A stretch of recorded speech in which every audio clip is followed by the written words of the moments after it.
Akka fuune akkam jirtu nagaa keessanii baga nagaa taatanii har'a egaa waan haaraa qabadhee isiniif dhiyaadheen jira.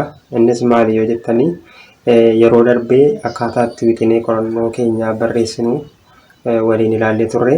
Har'a immoo isa barreessine yookiin isa dhiyeessine kana gorsaa keenya wajjiniin taanee qopheessine kana amma immoo qoraa yookiin qortuu keenyaaf akkamiin akka dhiyeessinu yookiin research proposal defense kan jedhu yookiin faccisa wixinee qorannoo akkamittiin akka dhiyeessinu waliin ilaalla jechuudha.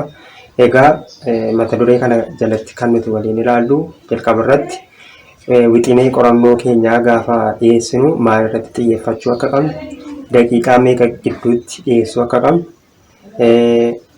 yommuu dhiyeessinu kana maal irratti xiyyeeffachuu qabna, tokkoon mata duree nuti irratti xiyyeeffannu daqiiqaa meeqa ta'uu qaba.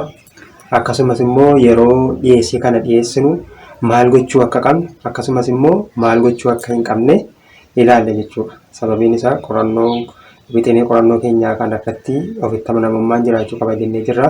Isaan kana duraa duubaan ilaalla waan ta'eef amma dhumaatti na faana ta'a. Turtii gaarii.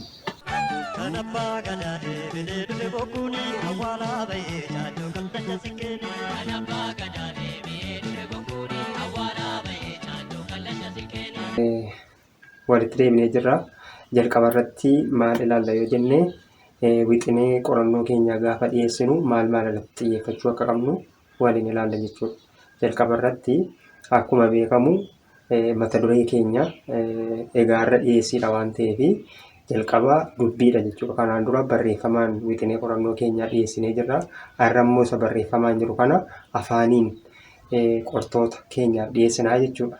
Yeroo kanatti immoo inni kunis dubbii afaanii gaafa goonu seensatu jira jechuudha. Seensa nagaa gaafa ni jira. Galateeffannaan illee ni jira. Ni galateeffanna jechuudha. Affeeramuu keenyaa fi sana booda maal gochuuf akka deemnu wixinee qorannoo keenyaa dhiyeessuuf akka deemnu ibsuu qabna jechuudha. Sana booda itti aansinee mata duree wixinee qorannoo keenyaa erga ibsinee seensarraa kaana jechuudha. Seensa kana immoo gaafa ibsinu callisneedhuma garagalchinee isa barreeffamarra jiru sana fuunee dubbisna utuu hin taane wantoota ijoo ta'an yoo baay'ate daqiiqaa 2 kan hin caalle keessatti ibsuu yaalla jechuudha seensa keenya. Kanas wantoota ijoo ta'an qofa fuunee ibsina. Isa kanas immoo akkamiin ibsina kan jedhuuf callisnee dubbisna utuu hin taane wantoota ijoo ta'an sana waraqaa irratti qabannee wantoota muraasa ta'an ibsina jechuudha. Yeroo ibsinu kana immoo maal gochuu qabna? Jalqaba irratti yaada seensa keenya erga kaafnee al tokko ilaallee ergasii booda immoo daawwattoota yookiin dhaggeeffattoota keenya ilaaluu qabna jechuudha. Malee kallattiidhumaan waraqaa irraa akka gaazexaatti dubbisna miti jechuudha. Fakkeenyaaf egaa akka qorannoo qorataa kanaatti hin jennu jechuudha. Now it is fair to wonder why we have chosen this particular topic to deal with, and here's the answer. First of all, it is undeniable that for years, alternative medicine became popularized and used worldwide. Inni biraan erga kana ibsinee booddee kan itti aanu maalidha? Ka'umsa qorannoo keenyaa jechuudha. Waan akka nu kakaase gabaabsinee ibsina. Amma immoo asitti qorataan jenna utuu hin taane barreeffama irratti qorataan yookiin qorattuun jenna asitti immoo ani jennee ibsuu dandeenya jechuudha. Waan nu kakaase gabaabsinee hanqina qorannoo keenyaa gabaabsinee daqiiqaa 1-2 hin caalle gidduutti ibsina jechuudha. Kanas waraqaa irraa utuu hin taane waan waraqaa irra jiru sammuu keenyatti qabannee dhufuu qabna. Isa waan yaada ijoo taate qofa qabxiilee ijoo qabannee isarraa dalga fa'aa ilaaluun ni jira jechuudha. Kallattii maal ilaaluutu hin taane akka nama iddoo biraa ilaaluutti waraqaa keenya irraa dubbisaa waan ijoo taate qofa sana booda daawwattoota keenya wajjin fuulaa fuulatti wal ilaaluun barbaachisaadha jechuudha. Erga ka'umsa qorannoo keenyaa ibsinee booddee immoo kan itti aanu maalidha? Kaayyoo qorannoo keenyaa jechuudha. Isaas kaayyoo qorannoo keenyaa gabaabsinee sekeendii muraasa keessatti ibsina. Sana booda gaaffilee qorannoo keenyaa gaaffii gaafachuu deemnee ibsina. Gaaffii qorannoo keenyaa ibsine jechuun immoo alkallattiidhaan immoo kaayyoo gooree keenyaa ibsineerra waan ta'eef kaayyoon gooree keenyaa kana jechuu dhiisuu dandeenya jechuudha. Itti aansinee kan nuti ibsinu maalidha? Barbaachisummaa qorannoo keenyaati. Qorannoon keenya sun maaliif barbaachise kan jedhu, maaliif qorannoo sana akka gaggeessinu gabaabsinee daqiiqaa tokko yookiin lama kan hin caalle keessatti ibsinaa jechuudha. Erga kana goonee booda immoo maal gochuu qabnaa? Daangaa qorannoo keenyaa immoo ibsina jechuudha. Maaliin daangee jira qorannoon keenya? Bakkaan qabiyyee qorannootiin daangessuu qabna jechuudha. Kanas daqiiqaa muraasa gidduutti ibsuu qabnaa jechuudha. Erga qorannoo keenya daangessinee booda saxaxa qorannoo keenyaa ibsina jechuudha. Kanas gabaabsinee saxanni qorannoo keenyaa yookiin xiinmalleen qorannoo keenyaa ibsina jechuudha. Qorannoon keenya gosa kam akka ta'e, akkamtaadha moo gamtaadha, akkamtaadha yoo ta'e achi jalaa immoo qorannoo maaliiti? Qorannoo seenaati moo qorannoo etnogiraafiidha moo saayinsii moo qorannoo sakattaati moo kan jedhu gabaabsinee ibsina jechuudha. Erga kana ibsinee malli nuti ittiin ragaa keenya xiinxallu immoo maal akka ta'e ibsuu moo addeessuu moo kan jedhu gabaabsinee kanas daqiiqaa tokko kan hin caalle keessatti ibsinaa jechuudha. Inni biraan malleen funaansa ragaalee keenyaati jechuudha. Inni ijoon malleen funaansa ragaalee keenyas maal akka ta'an daawwannaa qaba yoo ta'e daawwannaa akkamiin maal akka daawwachuu deemnu, gosa daawwannaa keenyaa maal akka ta'e gabaabsinee ibsina jechuudha. Itti aansinee afgaaffiin jira yoo ta'e afgaaffiin keenya eenyuun akka gaafannu, yoo afgaaffiin jira ta'e nama meeqa akka gaafannu, nama akkamii akka gaafannu, akkamiin akka gaafannu gabaabsinee ibsina jechuudha. Erga afgaaffii keenya dhiyeessinee booda immoo maal gochuu qabna? Yoo mariin garee ni barbaachisa yoo ta'e mariin garee akka barbaachisu, sababa mariin garee nu barbaachiseef marii garee keenya immoo nama meeqa akka qabu, umurii namootni sun umuriin isaanii hagam akka ta'e, gaheen hojii isaanii maal akka ta'e gabaabsinee haala ittiin marii garee keenya qopheeffannu ibsina jechuudha gabaabsinee. Sana booda qorannoon keenya kana maal gochuu akka deemnu gabaabsinee ibsineerraa jechuudha. Kun egaa walumaa galatti gaafa ida'amu daqiiqaa 10 hin caalu jechuudha. Daqiiqaa 10 gidduutti waan torban 2-3 yookiin ji'a tokko hojjenne daqiiqaa 10 keessatti ibsinaa jechuudha. Malee waanuma hunda achirraa fuunee hin ibsinu jechuudha. Kanaaf egaa daqiiqaa keenyaa mijeeffachuu qabna. Wantoota dubbachuu qabnu waan ijoo ta'an qofa dubbachuu qabna. Sababiin isaa waraqaan nuti hojjenne sun qoraa keenya bira jira waan ta'eef yookiin qortuu keenya bira jira waan ta'eef waan hundan barbaadnu waan ijoo ta'an waan nurraa barbaadaniif qabxiilee amma jenne sana gaggabaabsinee yoo ibsineef gaara jechuudha. Garuu yeroo ibsinu haala miidhagaa ta'een ibsuu qabna jechuudha. Egaa itti aansinee immoo kan ilaallu yeroo ibsinu kana maal gochuu qabnaa kan jedhu jalqaba irratti xiqqoo yaaleera.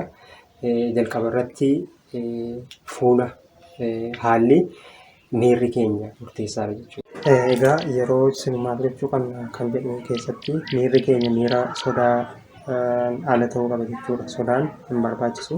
Fakkeenyaaf namoonni tokko yeroo nama 5 isaa ol fuuldura ba'anii dubbii afaanii taasisan fuula isaaniirra waan baay'ee dubbisuu ni danda'ama. Fakkeenyaaf namoonni tokko dafqii fuula isaanii faarra yaa'uutu jira jechuudha. Kan biraan ija laafuu amma mee fakkeenya kana ilaalaa. Inni biraan namoonni tokko ija laafina yookiin ofitti amanamummaa dhabuurraan kan ka'e ija namaa ilaaluu sodaatu jechuudha. Kanaaf ija namaa keessaa ilaaluu dhiisu. Fakkeenyaaf akka haala kanaan dhiyeessuu ilaallee ni jiraata jechuudha. Inni biraan waan dubbisaa jiru namoonni tokko isuma dubbisan illee dogoggora dubbisuun jira. Inni kun immoo maal ibsaa? Qorannoo kana kan nama hatuu isaaniiti jechuudha. Fakkeenyaaf saala jijjiiruufaa. Fakkeenyaaf shamarri tokko dhiyeessii wixinee qorannoo utuu dhiyeessitu akka qorataan jedhutti yoo jettu kana jechuun gabaabaadhumatti qorannoon kun dhiiratu hojjetee akka jechuuti. Kanaaf kanallee of eeggachuu qabna jechuudha. Yeroo dubbisnullee kanaaf kallattiidhumaan dubbisuun kanaaf sirrii jechuudha. Sammuu keenya keessaa waan jiru qaxxina ijoo ta'an qofa dubbisuudha jechuudha. Inni biraan sagaleen keenya akka malee iyyuu qabu. Akkasumallee sagaleen keenya laafaas ta'uu hin qabu. Dhaggeeffattoonni bakka itti dhiyeessaa jirru sana jiran sirriitti sagalee keenya dhaga'uu qabu jechuudha. Sagaleen keenya sirriitti dhaga'amuu qaba. Fakkeenyaaf akkanas gadi bu'uu qaba jechuudha. Inni kunis sirrii jechuudha. Inni biraan egaa qorannoo kana erga dhiyeessinee booda gaaffii gaafatamuu ni malla. Kanaaf yeroo gaaffii sana gaafatamullee sodaa tokko malee ofitti amanamummaa keenya guutuudhaan gaaffii gaafatamnu qabachaa deemudha. Haleetu gaaffii gaafatamaa jirru deebisuuf iyyaa erga gaaffii qoraa keenyarraa yookiin qortuu keenyarraa nu ka'e gaaffii sana ni qabanna. Isa booda dhumarratti deebifnaa jechuudha. Akkasuma gaafa deebisnu immoo maal gochuu qabnaa kan jedhu fakkeenyaaf ofuma keenyaa hojjennee waan hojjenne sana itti quufuu dhiisuu danda'u waan ta'eef miira keenya to'achuu qabna yeroo sanas. Fakkeenyaaf namoonni tokko tokko yoo qoraan maaliif akkasitti hojjechuu jedhee tarii gorsaan immoo duraan haala kanaan hojjedhu yoo jedhe ani maalin godhare gorsaa koo tokkos na godhe haala godhare gorsaa koo tokkos naan jedhe. Kanaaf amansiisuudha. Qorataa amma taatanii jirtanitti yookiin qorattuu amma taatanii jirtanitti ofitti amanamummaa keessanii waan isinii mijatuun deemuun amansiisuun illee isinirraa eegama. Fakkeenyaaf gorsaa yoo kanaan deemu jedhe isin immoo waan isinii mijatuun deemuu dandeessu jechuudha malee erga dhiyeessitanii booda abaluutu akkam naan jedhee sababa isaan kana ta'e jechuun naamusa qorannoo sarsuudha jechuudha. Kanaaf miira keenya to'achuu qabna jechuudha. Egaa walumaa galatti wanti dhiyeessirraa eegamu tokkoffaa ofitti amanamummaa qabaachuu, sodaarraa bilisa ta'uu, akkasuma kallattiidhumaan waraqaarraa dubbisuu dhiisuu, qabxiilee ijoo ta'an qofa dhaggeeffattoota yookiin daawwattoota keenyaaf ibsuu, akkasumas immoo gaaffii gaafatamnuuf deebii sirrii ta'e kennuu yaaluu. Inni biraan immoo yeroo ibsinu dhiyeessima keenya gaafa dhiyeessinu namoota dhiyeessinu sana fakkeenyaaf piroofeesara ta'uu danda'u, dookteera ta'uu danda'u yeroo sanaan isaaniin ol akka waan taanetti of ilaaluu qabna malee sodaachuu hin qabnu jechuudha. Sababiin isaa yeroo sana barattoota keenyadha waan ta'aniif nurraa dhaga'uuf deemaa jiru waan ta'eef nuti iftoominaan ofitti amanamummaadhaan waan beeknu hamma dandeenyu ibsuu qabna malee maal naan jedhaa wallaalaadha naan jedhaa gaaffii akkasii na gaafataa jennee yaadda'uu dhiisuunis isa tokkodha jechuudha. Kanaafiyyuu ofitti amanamummaadhaan hamma dandeenyu ibsuu qabna. Ofitti amanamummaa gaafa jennu immoo yookiin over confidencenis barbaachisaa miti. Miira tasgabbaa'ee miira waa hunda beekuu hin dandeenyu garuu hamma beeknu ibsuu yaadu malee of dhiphisuun kan akka jechuuti. Walumaa galatti egaa haala kanaan yoo deemtan qabxiin keessan gaarii ta'uu danda'a. Waan na hordoftaniif galatooma. Turtii gaarii.